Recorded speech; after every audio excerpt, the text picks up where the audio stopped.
شرائط صلح طے ہونے کے بعد بیت المقدس کے دروازے کھول دیے گئے، سواری مبارک شہر میں داخل ہوئی۔ عمر بن عاص، یزید بن ابو سفیان، خالد بن ولید، شرحبیل شیر یمن، سعید بن عامر، ابو عبیدہ وغیرہ افسران افواج اسلامی فوجی دستہ ارد گرد تھے۔ پادری اور عام روسائے عقب سلسلہ وار ہم رکاب تھے۔ قدم قدم پر اللہ اکبر کے نعروں کی صدائیں مقدمہ لشکر سے مسلسل عقب تک بلند ہوئیں، اس جوش کے ساتھ کہ تمام شہر گونج اٹھتا تھا۔ سواری مبارک شہر کے مشہور مقامات تک گشت لگا کر واپس ہوئی اور حضرت امیر المومنین ابو عبیدہ رضی اللہ تعالیٰ عنہ کی منزل گاہ پر تشریف فرما ہوئے۔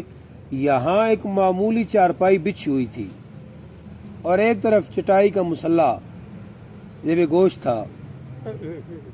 حاجی کو تھوڑے گھر بنی ہوگی نا پہ یہاں کسی تو کوئی دار سپر کسی کوئی دار یہ بندی پہ دیوار پر تلوار اور ڈھال لٹک رہی تھی۔ بس ارشاد ہوا ضروری سامان تو رکھ لے۔ ابو عبیدہ رضی اللہ تعالیٰ عنہ نے عرض کی بھائی جس خدمت پر میں مامور ہوں اس میں کوئی نقص ہے تو ظاہر کر دیجئے۔ دوسرا ٹاپک ہمس پر دوبارہ حملہ۔ ہمس جناب ہمس ہمس بھائی نے پینسل دے ہمس شام کا شہر دمشق تو بعد ہمس بڑا بڑا شہر۔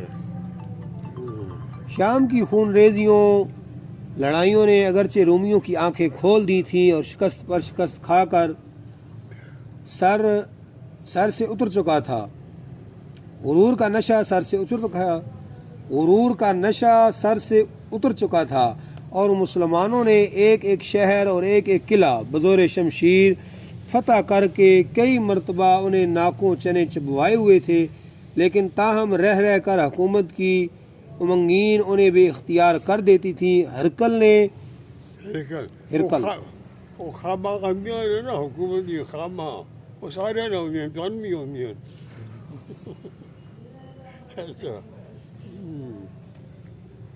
ہرکل نے سفرا بھیج کر اہل جزیرہ کو ڈرایا کہ مسلمان اب تمہاری طاق میں ہیں، ہم تمہیں اس شرط پر مدد دے سکتے ہیں کہ تم ہمارے ساتھ مل کر مسلمانوں کا مقابلہ کرو، ورنہ مسلمان تمہیں کچل ڈالیں گے۔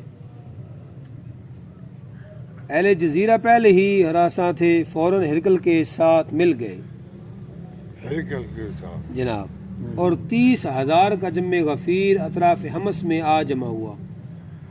ادھر شمالی شام کے عیسائی عرب پادریوں کے اشتعال سے قبیلوں کے قبیلے ہرکل کی امداد میں لڑنے مرنے پر تیار ہو گئے اور آنن فانس حمص میں پہنچ گئے۔ بہت سے روسا اور جاگیردار بھی عہد توڑ کر آ ملے۔ ابو عبیدہ نے دربار خلافت کو مطلع کیا، مدینہ سے کا 4,000 کی جماعت لے کر امداد کے لیے روانہ ہوا اور مہم خالد سیف اللہ کی سپرد ہوئی۔ ابھی پہنچ نہیں پائے کہ باغی فوجیں میدان میں اتر آئیں۔ اس ٹڈی دل کے مقابلے میں اگرچہ غازی کسی شمار و قطار میں نہ تھے، لیکن آسمانی نصرت پر بھروسہ کرتے ہوئے مقابلہ میں آ گئے۔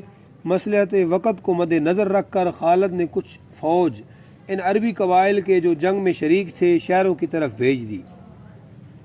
اس تجویز سے اتحادی قبائل میں عام تشویش سی پھیل گئی اور وہ اپنے بال بچوں کی حفاظت کے لیے میدان میں واپس ہو گئے۔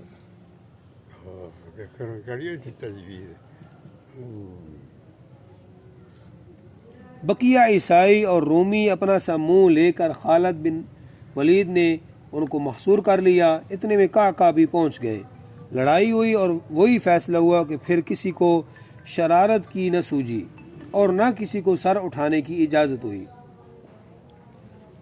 محققین لکھتے ہیں کہ یہ لڑائی کوئی علیحدہ جنگ نہیں بلکہ یرموک کے موقع پر پہلے اکثر شامی امدادی فوجیں حمص میں جمع ہوئیں اور وہاں سے یرموک آئی تھی، لیکن دراصل ایک علیحدہ مستقل جنگ ہے۔